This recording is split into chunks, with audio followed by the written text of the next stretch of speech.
I remember hearing a long time ago from like a really wise mother. She was like, anytime your kids nap, you nap. Mm-hmm. She's like, take advantage of that. Don't go and clean bottles. Don't try to do laundry. Take that nap.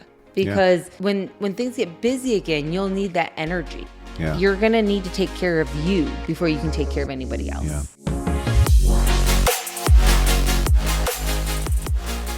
Hello, everyone. We are Greg and Jacquie Francis, and welcome to High Performance Parenting, where our passionate goal is to encourage you to raise champion children in a crazy world. Every week, we will bring you multiple episodes from our extensive experience of raising our six happy, healthy, successful, godly kids who are confidently equipped to win big in life. We deeply believe that any parent who is provided with the right knowledge and continual support can raise amazing kids. And when they do, all of our futures get better. If raising up future generations of absolute champions matters to you as much as it does to us, here's how you can contribute. Like and share this podcast with everyone you know. And together, let's embrace this journey of raising champion kids in a crazy world. Okay, welcome back, everyone. Excited to keep going over the questions today. And I think that Greg has his finger on something. So do you have a... Meaning the button, right? That could mean a lot. That could mean up my nose. That could mean all kinds of random stuff. Well, yeah. I do have a question for you, honey. Which is faster, hot or cold? Hot. Why? I just felt like it was a good pick. I'll tell you why. Because you can catch a cold. You even laughed at that one. That's a bad. I got a really good one. Okay, you ready? Better than that one? Wait. Yeah. Which bear is the most condescending? Polar bears. No, a panda. Wow. Gosh, I can't believe you try not to like them, but you do. All right, I got a question for you from one of our listeners. Mm-hmm. What does a daily schedule look like for you, Jacquie, while balancing raising children and maintaining a relationship with God and your spouse?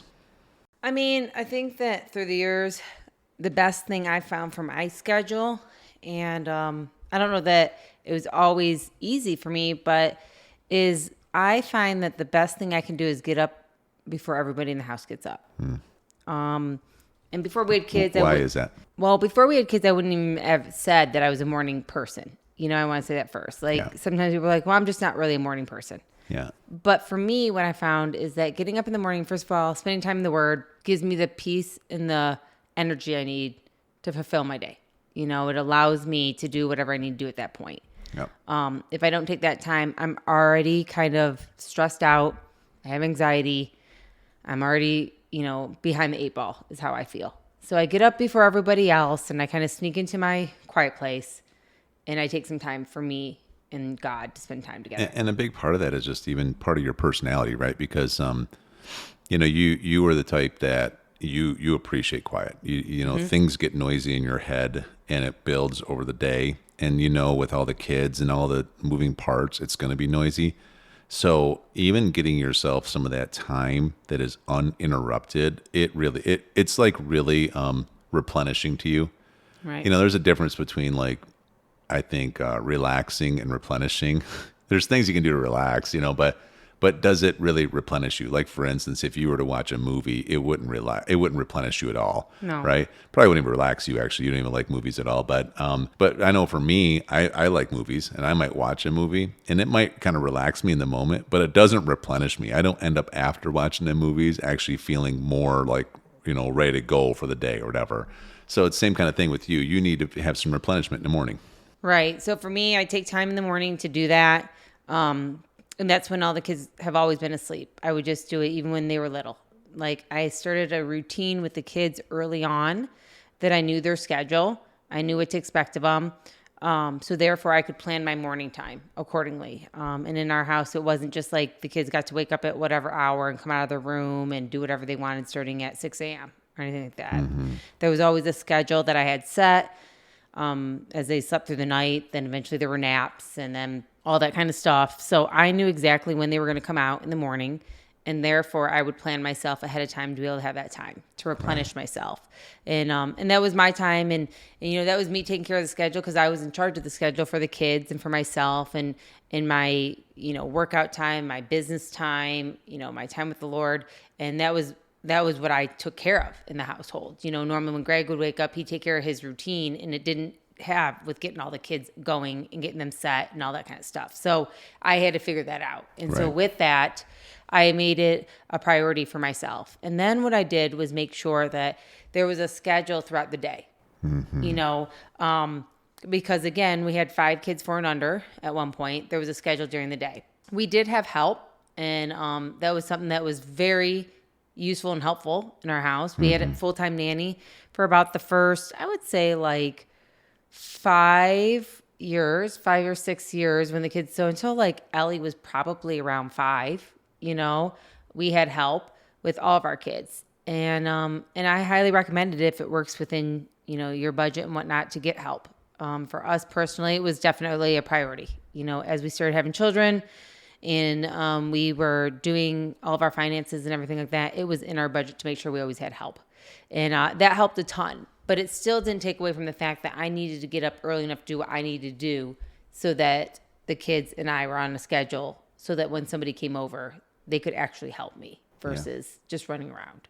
Yeah. And even to this day, right? I mean, I look at that. You're very organized about things. You have a thing on the fridge. You usually have a short conversation with everybody the night before. Yes. This is what tomorrow looks like. I need you to do X, Y, Z. I need you to be up on your own by this time. You have to have this in place. I mean, even today, it was like, we already knew that I was going to be busy until about 2:00, and I needed to take everybody to golf and cross country and everything else by 2:30.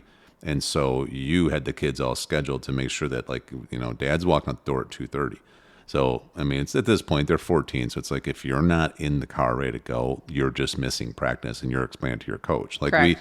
we don't sit there and yell for our kids all day, because that just creates stress and anxiety for us. Not that we've never done it. Right. But at the same time, like, we've worked our way to this because it's just too much, right? Well, and I think that we started working towards that early on. So like, even like when the kids, as they got older and they could understand what was expected of them, if they got up early, let's just say, I was like, this is not the time. This is my time. So you can go in your room and read and have quiet time, but this is my quiet time. And I think that's one of the things that sometimes moms feel like they can't tell their kids, like, I'm going to need a minute. This is my time. And there's nothing wrong with it. I explain it to moms all the time. Kids actually like playing by themselves. They don't need to be entertained all the time. I mean, even our 4-year-old, she knows where in the pantry to get certain things for breakfast. She knows where in the fridge to get certain things for breakfast. She can help herself to it. I tell her the night before, she does it, and I might be down in the office working on things. Right. And I think that's just part of life in our household, is that we explain, and then they do the same. So if they're working on something, they'll say, I need some quiet time, Mom. I'm going to work in the schoolroom right now. And I'm like, wonder where you learned that from. Yep. So definitely organizing yourself, even if you think, because I realized early on that staying up late, especially when, the kids were young, was not healthy for me. I needed to get sleep. It seemed like the days I stayed up late, the kids never slept in or anything like that. So for me, I realized, their schedule is pretty strict. They go to bed at this time. I'm going to go to bed reasonably close to that, get some rest, and then get up early enough to be able to handle that. Right. You got to get enough sleep for yourself. Yeah. You can't expect anybody's going to sleep in ever. No. That's when your days really get thrown off. Right. Right? Because they get up earlier. A dog throws up in the morning. Always. Or a kid's up for some reason. Somebody's knocking on the door in the morning that shouldn't be for random reasons, right? Yeah. I mean, it's you just kind of have to prepare for that, and then throughout the day, like you said, sticking to a lot of communication, a lot of schedules, and really holding our kids to them. Yes. And we do, because otherwise, I mean, it's like we've just built it into our kids that are a little bit older now. If you don't stick to these schedules, then you're not going to be able to participate in the things you like to participate in. Well, and we don't, not that we didn't do things wrong. Maybe you're out there sitting here right now, like, how do they get all their kids organized and in the car even at their age now? I'm trying to get their equipment ready for them. I'm trying to get their stuff washed for them. Before our kids we even sign them up for anything. We sit down and tell them the expectations. Yeah. We let them know. So this is what it looks like. If you have a uniform, you're going to need to come home and make sure it's washed well and hung up and ready for you to wear the next day. That's right. If you have golf clubs that need to go with you, my suggestion is the night before, you always have enough of your right equipment in the car ready to go. If Dad says he's leaving at 2:30, I suggest you're standing by the car at 2:15. Because once he leaves, That's the day. I'm not going to argue with you because we're not going to scream all day long to And our it only kids. works if you stick to it. And that's where, though, parents being on the same page Yeah. helps so much. Right, because if I leave at 2:30 and one of the twins wasn't ready, and then they miss golf practice, and she's undoubtedly going to be upset about it, but when she comes in, she's not going to get mad at me. She's not allowed to. No. You'll, because we're on the same team, you'll remind her, hey, listen, we had a deal. That's You right. didn't fulfill your deal. Dad waited as long as he could, and he had to go because it's not fair to Abby or the other kids to have to wait on anybody. And it would be a good learning lesson, but that's the way we have each other's back. That's when right. It comes to that stuff. And I think as parents, again, it goes towards that. And I will encourage you, if you're a new mom, I remember hearing this tip a long time ago, like when your kids are little and they're taking naps and you're trying to figure out a schedule because maybe they're up in the middle of the night still, they're not sleeping through the night. I remember hearing a long time ago from like a really wise mother. She was like, anytime your kids nap, you nap. Mm-hmm. She's like, take advantage of that. Don't go and clean bottles. Don't try to do laundry. Don't try to do, mop the floor at that time. Yeah. Take that nap because when things get busy again, you'll need that energy. Yeah. You're going to need to take care of you before you can take care of anybody else. Yeah. Yeah, we've had different ways of handling schedules forever. I mean, during those early seasons like that is what you just described. I mean, then when we have to do some work during the day, like working from home. I mean, we would hire people to be able to be there to watch the kids, so that way we weren't distracted during that time. I mean, today we have a little different, scenario where it's like you have, we have twins that are 14, but now they have a role when we're doing certain things. We got to be on a Zoom, we got to run a radio show, run whatever, where their job is to take care of it. And unless it's an absolute emergency, Sure. you're in charge of that. So again, it's like constant, ongoing conversation and adjustments. I don't think we've ever done 2 years the same way. Would you agree? I mean, we just keep on adjusting based on what's going on in life and strategizing. And I mean, that's I don't know how, if we can say it any more emphatically. Like, it's constant. We literally try to manage our family like we would manage a multi-million-dollar company, right? Because we just see the value in our family is that high. Mm-hmm. Correct? Yeah. Okay. What other question you got for me? Okay. What advice would you give yourself if you could travel back in time with your first children? Wow. I mean, to be, I don't know. Honestly, I would have learned more probably about just different medical beliefs that we currently have that I didn't know then, that you don't think to prepare for. I think I probably would have loved to have been able to engage in listening to something like this, from some trusted people with a godly foundation around raising kids. I mean, I guess those are probably the two biggest things. I probably would have taken a little more time in preparation instead of just assuming you can figure it out once it gets there. Right? How about you?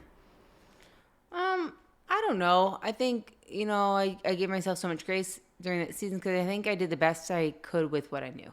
Mm-hmm. You know what I mean? And sure. What would I do better? Yeah, I mean, I probably, could have sought out more people to interview, and gotten a little bit more information. You're right though, babe. Like it's like as much as you learn, you only learn so much until you're in it. Mm-hmm. It's like trying to learn the game of basketball by listening to someone tell you about basketball. You still got to get on the court, right? So, yeah, I could see that. It really is. I mean, there's this balance of education plus experience. I mean, how many people have we helped where we know that they're about to have a new baby or something, and we tell them, you got to study this book on schedules. You got to study this because it's going to impact sleep schedules. And sometimes they'll breeze through it, but typically, and we probably would have done the same thing. But until you have that baby, and now you're in the thick of it, now you're like, okay, where's that book again? Because right. I need some and help. I think too, I probably would have not beat myself up as much about stuff. You know what I mean? That That's mom good. guilt is real. And you get that. And I think I would have tried to see my wins more versus some of in my opinions, my losses. It's really good. Yeah. Got to celebrate the wins, right?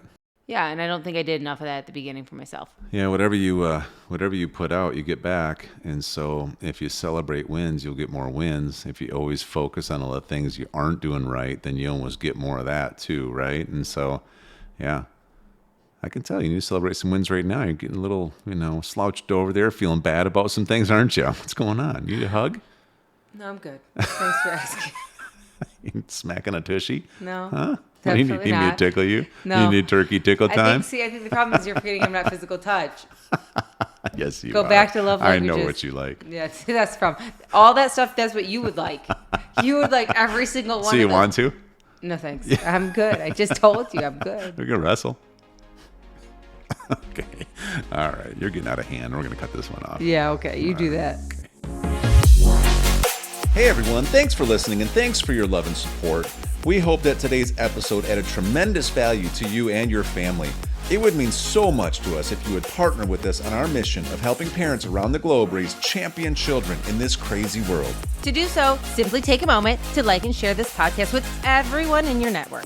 And we have great news. You get more of us. You can expect new episodes every Monday, Wednesday, and Friday mornings. So be sure to consistently tune in with us and enjoy our show. See you next time.